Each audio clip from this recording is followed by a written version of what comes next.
Jama'a masu kallon mu da sauraron mu barkanmu da yau barkanmu da warhaka kuma barkanmu da sake saduwa da ku a daidai wannan lokacin da zamu gabatar muku da labaran na yau Litinin 15 ga watan Afrilun shekarar miladiya ta 2024.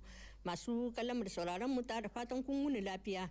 Yanzu kuma sai a gyara zama domin jin cikakkun labaran inda zamu farawa da fadar shugaban kasa inda shugaban kasa shugaban majalisar ceton kasa Brigadier General Abdurrahman Chani ya gana a yau a fadarsa da jakadan kasar China a Niger wanda ake ce ma Jinping.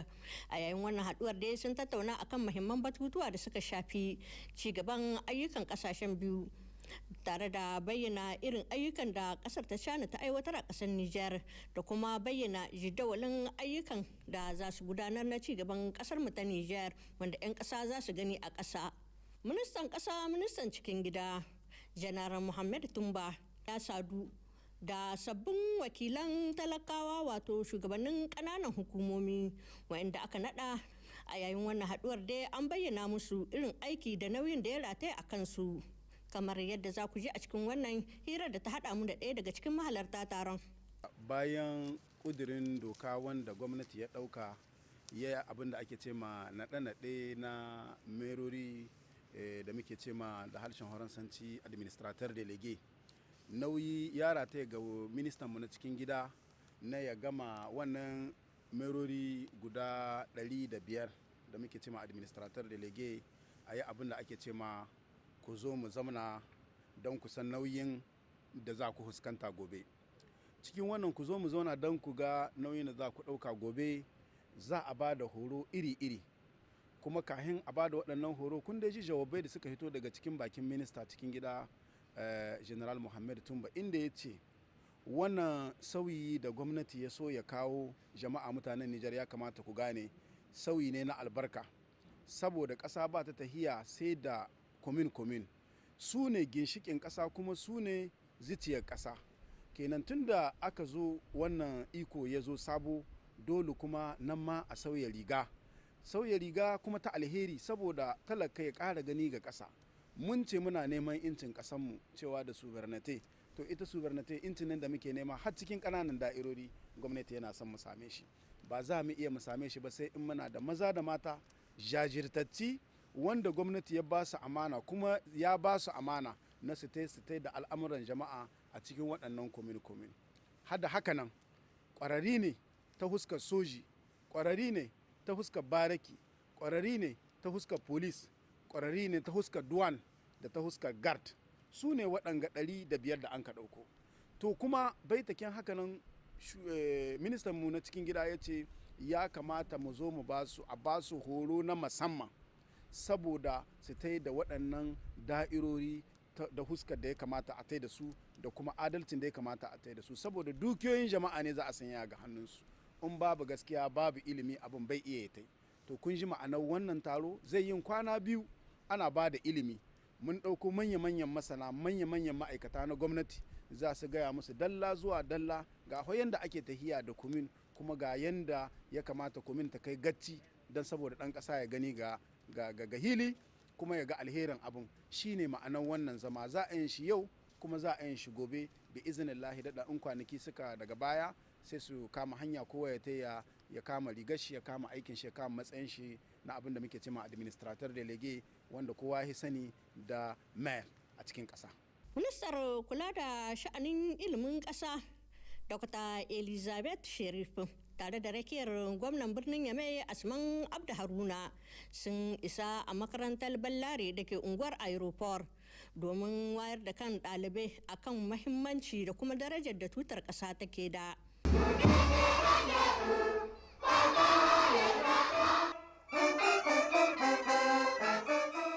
Yanzu haka al'ummar ƙasa na ci gaba da ba da taimakonsu a gidauniyar ceton ƙasa FSSP. Al'ummar ƙasa masu kishin ƙasar mu ta Nijar suna ba da wannan taimakon ne a gidauniyar domin ci gaban ayyukan ƙasa da kuma ƙarfafa ci gaban ƙasar mu ta Nijar.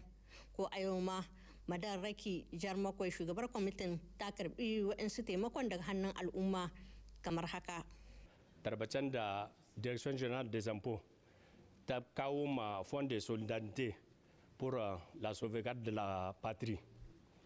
tunda an kaso kwanaki da tare da ma'aikacin ne na minister de l'économie et des finances, ma'aikatan direction general des impôts sun ba da gudunmuwar miliyan 10. bai can haka nan mai gidanmu director general des impôts Abdurrahman Malam Sale ya ce a ci gaba da amsan tarbace, to shi ne mun ka samu direction general des impôts ma'aikatanta sun katar da miliyan 50 da jika 251 da dala 100.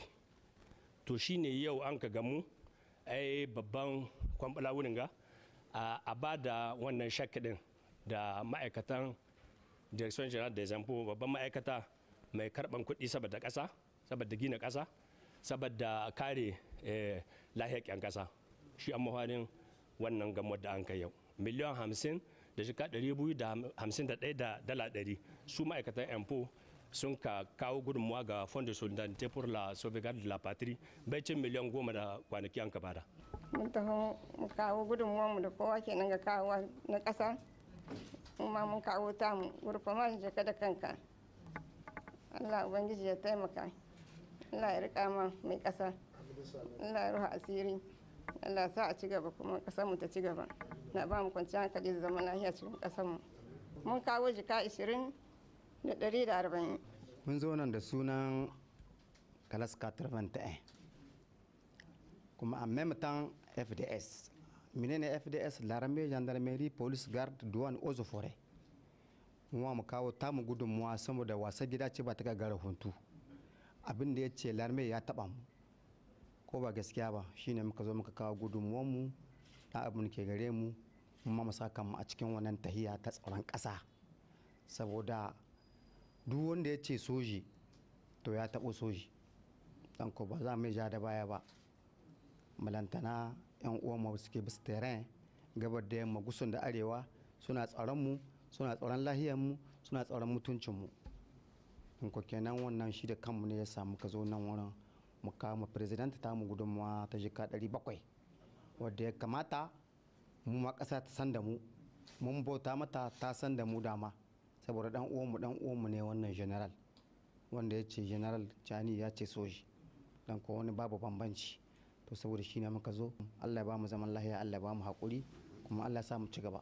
haɗin gwiwar jami'an tsaro da suka hada da Garde National wanda suke a can departament ɗin Gure sun gabatarwa wato hukumomin bariki da na gargajiya waɗansu mutane da aka kama ɗauke da miyagun ƙwayoyi. Hadiza Yakuba ta aiko mana rahoto a kai. Shi dai wannan babban kamu da jami'an tsaro na haɗin gwiwa da Garde National suka yi a departament Kingure musamman ma a kominikin Gidigir ya biyo bayan wani labari da suka samu daga jama'a. Hakan kin ya bada dama a ranar 12 zuwa 13 ga wannan watan da muke ciki. Suka kai wani sumame inda Allah ba su sa'a na tafke wasu kayayyaki daban-daban. Ga ma ƙarin bayani daga Kapitan Isufu Mahinda, kwamandan na gurfamakin Garde National game da irin waɗannan kayayyaki daban-daban da suka kama. An kama kaya, an tar da kaya da yawa, kwaya wannan tramadol an samu fake 265, an kilga su komprime 26,500, kuma an samu taba wiwi bulbul 200 ba daya, an samu karton na oris karton 49 da fake-fake wannan na 400 na sigaret, wannan taba oris wannan shi sigari ne. An samu karton 8 na sigari wanda ake ce ma bon. An samu bidon essence wannan, an samu bidon 109, kuma an kama mota wannan 4. A lokacin da ya kasance wato a gurfaman ta Garde National domin gani da ido irin kayayyakin da aka kama, prefe na departament Kingure komanda Haruna Halidu ya jinjina ma wa'innan jami'an tsaro game da irin wannan kyakkyawan aiki da suka yi da sunan magabata na koli, sannan ya yi kira zuwa ga al'umma ga baki daya na departamentin gure su kawo goyon bayan su 100% zuwa ga jami'an tsaro ta hanyar ba su labari daban-daban. Sannan daga nashi waje wato mai daraja sarkin guri Arifa Mai Musa shi ma ya yi amfani da wannan dama inda ya kira zuwa ga al'umma kamar haka. Muna ba da goyon baya bisa 100% bisa wannan aikin da FDS suke yi, kuma muna kiran jama'a to ya kamata ba suna al'umma su fasa wannan tunda kwayan wannan in suna shanta yara sun zama karazibe kenan babu education babu komi. Kiran jama'a su ba da goyon baya FDS su yi aikinsu. A ƙarshe mu bayyana muku da cewa prefe na departament Kingure na tare da rakiyar hukumomi na bariki da na gargajiya da kuma wakilai na jami'an tsaro daban-daban na wannan departamentin. A ƙarƙashin jagorancin mai martaba sarkin Junju Bashir Hambali, haɗin gwiwar kamfanonin hajji da umara da suka je aikin umara sun yi ɗawafi na musamman tare da ziyartar waɗansu masallatai domin yin addu'o'i na fatan zaman lafiya da kwanciyar hankalin ƙasar mu Nijar da kuma fatan Allah ba da damana mai albarka ga ƙasar tamu da kuma cimaka mai albarka, zaman lafiya da kwanciyar hankali ya dawwama. Alhaji Bizu Abubakar yana tare da su kuma ya aiko mana rahoto a kai. Juma'a bayan sallar la'asar ne, kamar yadda kuke gani a ƙarƙashin jagorancin mai martaba sarkin Junju Bashir Haruna Hambali, wakilai na kamfanonin aikin hajji da umara na Nijar baki ɗaya suka tattaru domin gudanar da wani ɗawafi na musamman saboda roƙo Allah maɗaukakin sarki ya dafa ma Nijar a cikin wannan gugurmaya da take yi ta neman 'yancin kanta. A tsawon wannan ɗawafi na gewaye guda 7 na ƙaba, su dai waɗannan wakilai na kamfanonin aikin hajji da umra na Nijar baki ɗaya sun roƙi Allah maɗaukakin sarki ya tabbatar ma Nijar zaman lafiya da kwanciyar hankali, haɗin kan 'yan ƙasa da kuma fahimtar juna, sannan ya taimaka ma Nijar wajen tabbatar da cikakken 'yancinta a fuskar duniya domin shimfiɗa sabuwar tahiya ta Nijar a cikin nasara. Bayan tsawafin kuma, su dai waɗannan jakadodi na zaman lafiyar Nijar sun tattaru a wani wuri na daban inda suka gudanar da addu'o'i tare da rikiyar malamai da suka zo umra. Wallahi takanasa ne muka taso ba don komi ba sai don ƙamnar ƙasanmu, don kawo goyon baya ga shugabannin na harko cewa General Abdurrahman Chani, sannan Prime Minister Muhammad Lamini Zan. Ubangiji Allah ya kare ƙasanmu da karewar shi, Allah ya tsare ƙasanmu da tsarewar shi, Allah Ubangiji mai kowa mai komi ya tsare shugabanninmu kuma ya ba su ikon yin adalci. Muna fata ga Allah subhanahu wata'ala kafin Niger Allah Ubangiji ya lullube Niger, ya ƙara lullube ta da rahamar shi. Allah Ubangiji kuma ya ƙara kare ƙasar Niger da duk wani azzalimi da wani munafiki da wani wanda butulallen ƙasa, kuma ba mu yahe ba duk wani ɗan ƙasar mu Nijar ba wanda zai yarda ya gama kai da wani don a cuta mu ƙasar mu Nijar. Shine muka zo muka shaida mu Allah subhanahu wataala, saboda muna wurin da Allah subhanahu wataala ya ce inna awwala baitin wudi'a lin-nasi lallazi bi bakkata mubarakan wa hudan lil alamin fihi ayatun bayyinatun maqama Ibrahim wa man dakalahu kana aminan. Mun zo wuri wanda farkon gida wanda Allah ya gina dan bauta mai kuma dan ya karba, to mun zo mun kawo kukanmu kuma mun tabbatar da cewa tunda Allah ya ce mu zo mu yi haka nan kuma Allah ya karba.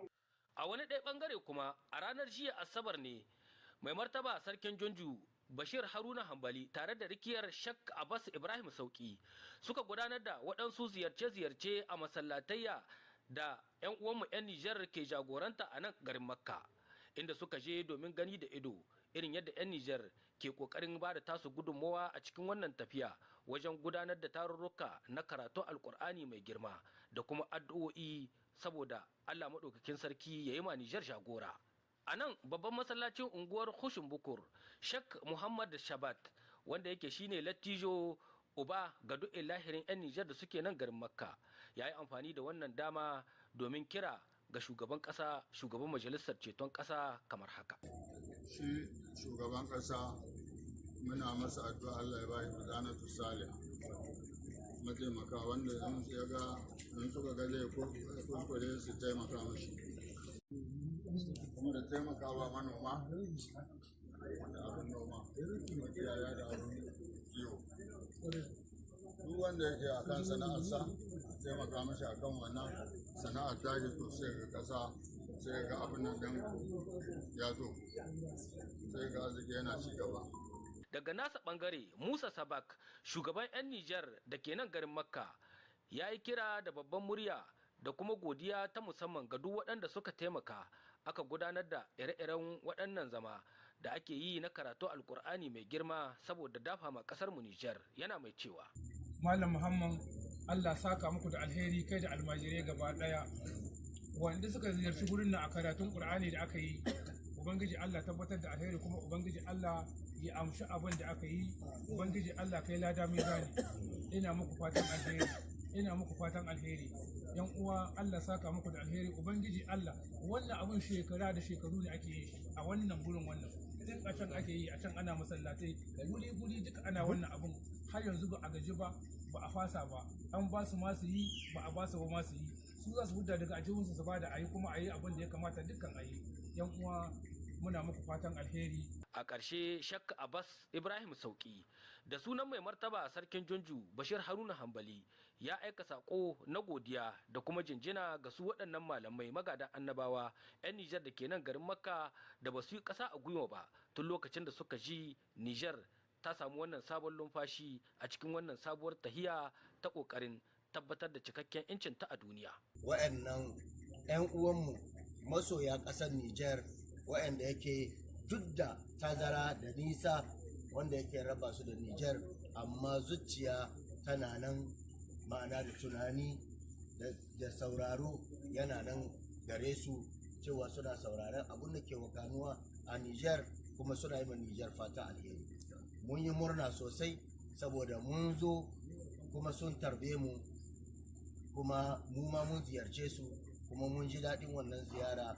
Balle mun same su suna karanta alkur'ani wanda yake shine zaɓaɓɓen ma'ana dastoru na musulmai duniya gabaki daya.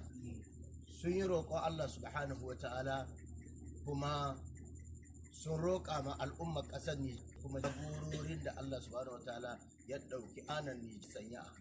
Sun yi addu'a kuma kuma sun yi fatar Allah subhanahu wa ta'ala Nijar ta tashi ma'ana lafiya kuma ta kwana lafiya, kuma yadda Allah subhanahu wa ta'ala ya kare alkur'ani ya kare Kaaba, kuma sun yi wannan addu'a na cewa Allah ya kare ƙasar mu ta Nijar. Sannan jagororinmu su ma Allah subhanahu wa ta'ala ya kare su, ya ƙara musu ƙarfin gwiwa wanda za su yi ma ƙasa hidima, su yi ma kuma 'yan ƙasa hidima. Saboda haka muna addu'a da muna fatar da wannan shugaba Malam Muhammad, Allah subhanahu wa ta'ala ya sanya mai albarka, Allah ya bashi tsawon rayuwa, Allah subhanahu wa ta'ala ya kare koshiya, da kuma dukkan almajiran da shi wayanda suka halarta da waɗanda kuma ƙilan labari bai zo musu ba ko wani uzuri ya hana musu zuwa. Muna yi musu fatan alheri da shi Musa Bak, wanda yake shine ma'ana shugaba ko kuma wakilin 'yan Nijar waɗanda ke nan zamne a ƙasar Saudiya. Muna yi musu alheri tare da mai martaba sarkin Junju, muna yi mai shi ma fata alheri. Allah subhanahu wa ta'ala ya taya, Allah subhanahu wa ta'ala ya taimaka. Godiya muke, muna jaddada godiya, kuma Allah subhanahu wa ta'ala ya sa kada a kasa, kada kuma a samu kasala, kamar yadda tun shekaru aru ana. To kamar haka ne daga ko'ina a cikin gida da kuma kasashen ƙetare 'yan Nijar kowane yana ƙoƙarin kawo tashi gudunmuwa saboda a gudu tare a tsira tare, a samu a gina Nijar sabuwa a cikin fahimtar juna, walwala, arziki da wadata. Gwargwadon labarin da ya sauka kenan a maraicen yau a gare mu. A madadin malama Salamatu Madan Isaka da ta haɗa min hotuna da sauti, ne da na gabatar ke muku fatan mu kwan lafiya. Ma salam.